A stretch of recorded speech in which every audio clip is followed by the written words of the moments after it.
El efecto mariposa es un fenómeno parte de la teoría del caos que nos dice que cualquier evento, por minúsculo que sea, puede alterar de manera significativa al mundo, y la Fórmula 1 no está exenta de ellos. Una victoria, un podio, algún duelo con un piloto, perder un auspiciador, una crisis económica, una pandemia, todo puede alterar o modificar la categoría de forma significativa. Y eso es lo que vamos a revisar el día de hoy en 4 efectos mariposas que pudieron cambiar a la Fórmula 1 para siempre.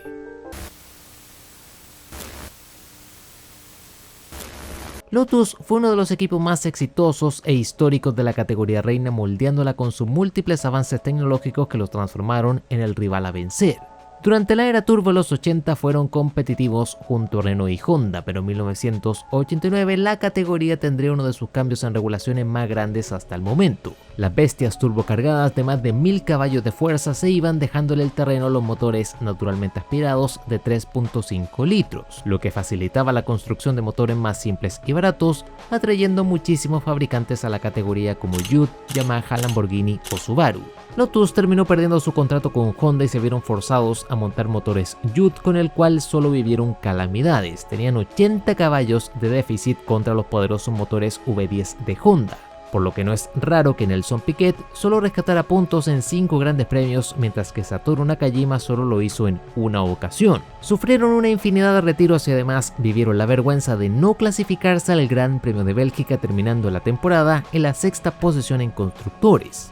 Para 1990 se hicieron con un poderoso motor Lamborghini V2. Este motor tenía 40 caballos más de fuerza que el motor Judd, pero era frágil como un papel, era mucho más grande, mucho más pesado y consumía muchísimo más combustible. Por este motivo Lotus tuvo que reforzar todo el chasis para montar el peso pesado italiano, además de montar tanques de combustible mucho más grandes para poder finalizar las carreras. Derek Warwick rescató puntos en solo 2 grandes premios, mientras que Martin Donnelly casi se muere en Jerez en uno de los accidentes más horrendos de la era contemporánea. Su reemplazo, Johnny Herbert, poco pudo hacer en el que fue uno de los peores años en la historia de Lotus hasta el momento. El equipo pendía de un hilo y estaba al borde del colapso, por lo que fue adquirido por un consorcio encabezado por ex empleados de Lotus liderados por Peter Collins y Peter Wright. Los nuevos dueños no tuvieron tiempo para construir otro auto o conseguir un motor competitivo, así que tuvieron que montar otra vez el motor Judd para que el auto fuera más fiable.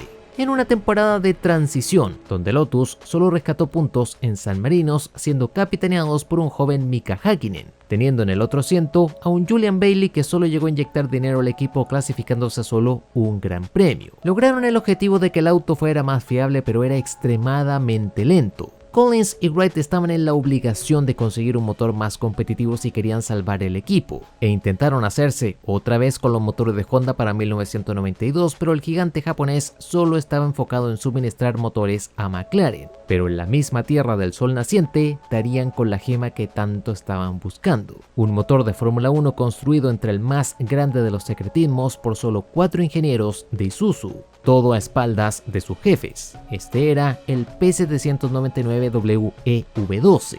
Durante 1991 Collins contactó a Isuzu para hacerse con el motor. Solo tenían una unidad en existencia, así que tenían que cuidarla. Y para probarlo, adaptaron un Lotus 102 que les sobraba realizando pruebas en Silverstone. El equipo se encontraría con un motor V12 mucho más liviano que el Lamborghini, y además este igualaba en potencia los 755 caballos de Honda. Curiosamente, más que sufrir por falta de combustible, el motor necesitaba mucha más electricidad, por lo que para poder salir a pista tuvieron que apagar varios de los sistemas del auto, además de montar unas baterías extras, además de muchos otros cambios mecánicos que le sumaron al auto unos 80 kilos de peso. Aún así, en este escenario, con un motor sin afinar y un auto lleno de parches para poder dar vueltas en Silverstone, Johnny Herbert quedaría unos 6 segundos del tiempo que marcó Senna, lo que le daba bastante esperanza al equipo, ya que se construía en un chasis específicamente para este motor, que en el papel tenía la fiabilidad y potencia de los motores Honda, podía llevarlos de vuelta a la gloria,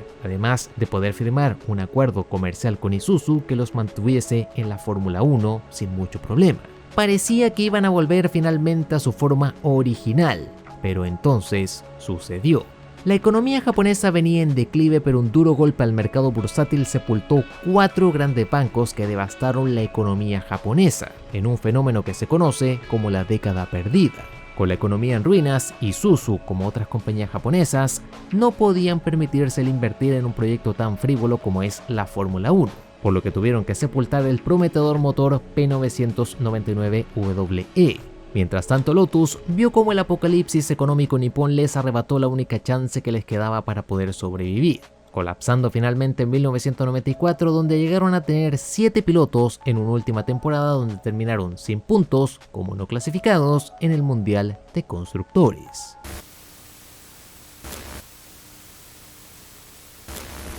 Felipe Nasr fue un piloto curioso, de esos casos excepcionales donde un piloto de pago puede destacar por méritos propios. Nasr llegaría a la Fórmula 1 con Williams en 2014 como reserva, saltando Sauber en 2015, donde tuvo un debut de ensueño ya que finalizó en 5ª posición en Australia. Y además tuvo un temporadón ya que finalizó 13º con 27 puntos, mientras que su compañero Marcus Ericsson terminó 18º solo sumando 9 unidades. Pero en 2016 el equipo tuvo un año mucho más complicado, los resultados no llegaban ni a mitad de temporada. Longbow Finance se hizo con el control del equipo, una firma con base en Suiza, cuyos dueños incluían a varios billonarios suecos. De aquí nace una fuerte teoría de sabotaje, que aunque no tenga que ver con el punto, resulta curiosa y quiero compartirla. El rendimiento de Nasr decayó mientras que el de Ericsson aumentó. Y el brasileño comentó varias veces que tuvo muchísimos problemas con su setup, ya que nunca le ajustaban el auto como él pedía. Independiente de esto, Nasr terminó venciendo los puntos a Ericsson, pero esta bendición se terminó transformando en su maldición.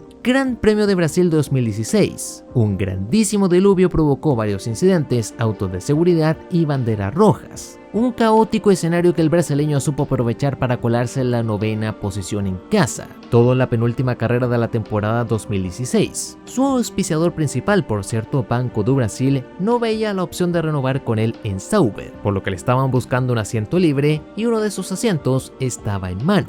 Pascal Wehrlein llegaría a Sauber para reemplazar a Nasr. Pero el gran problema es que con esos 2 puntos en todo el año, Sauber terminó superando a Manor a final de temporada en constructores, algo que puede ser una nimiedad y que puede resultar curioso, pero esos 2 puntos le terminaron costando a Manor 30 millones de libras esterlinas, un dinero que era vital para que Manor pudiera continuar en la Fórmula 1. Estaban casi obligados a conseguir el top 10 esa temporada y lo estaban logrando hasta que Nasr metió ese resultado en Brasil, por lo que indirectamente el brasileño le dio la última estocada, quedándose él sin asiento y mandando a Manor a la quiebra, una situación que no deja de ser curiosa y triste.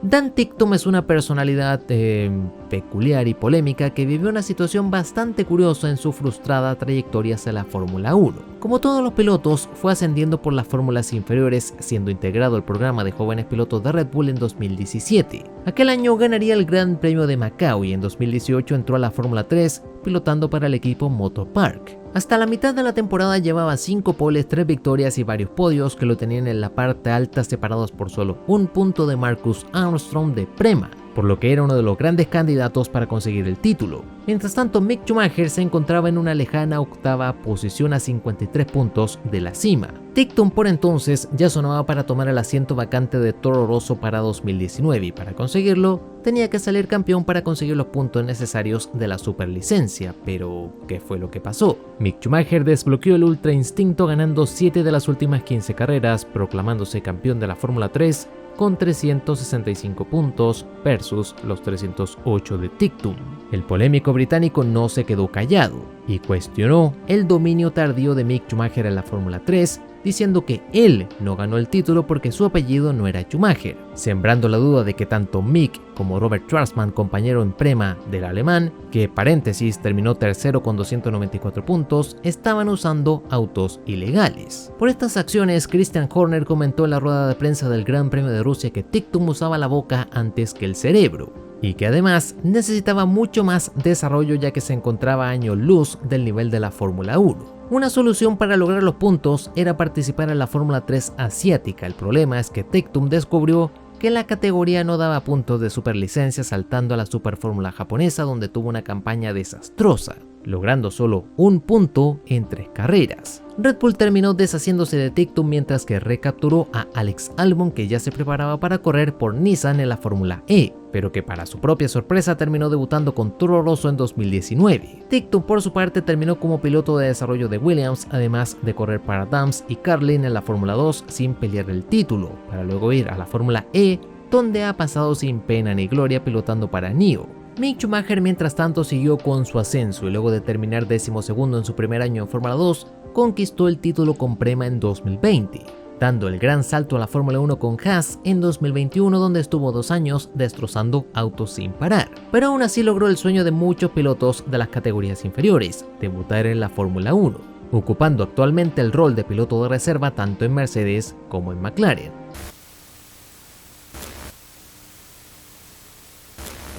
Alex Albon tuvo un temporadón en Toro Rosso para luego vivir una época frustrante en Red Bull que lo terminó sacando de la Fórmula 1. Luego de una campaña en 2021 en la DTM, el tailandés volvió con Williams, demostrando un desempeño impresionante hasta la actualidad con uno de los peores autos. Pero en 2022 se vio forzado a ausentarse del Gran Premio de Italia porque tuvo que ir a quirófano para atender una apendicitis. Afortunadamente Albon pudo sanar bien y volver a las pistas demostrando todo su potencial. Pero en aquel Gran Premio de Italia, Nick de Vries, campeón de Fórmula E y Fórmula 2, le reemplazó en Williams, finalizando en una increíble 9ª posición, por lo que se anotó 2 puntos en su debut, que le pusieron instantáneamente en el radar de varias escuderías. AlphaTauri terminó haciéndose con sus servicios para 2023, debutando como titular en el Gran Premio de Bahrein. La misión era complicada porque tenía que pilotar el peor auto de toda la temporada, y con esto en mente no es raro que no rescatara puntos en el campeonato. Pero lo que terminó sepultándolo en la escuadra chiquita del Toro es que cometió muchísimos errores y terminó perdiendo su asiento titular contra Daniel Ricciardo,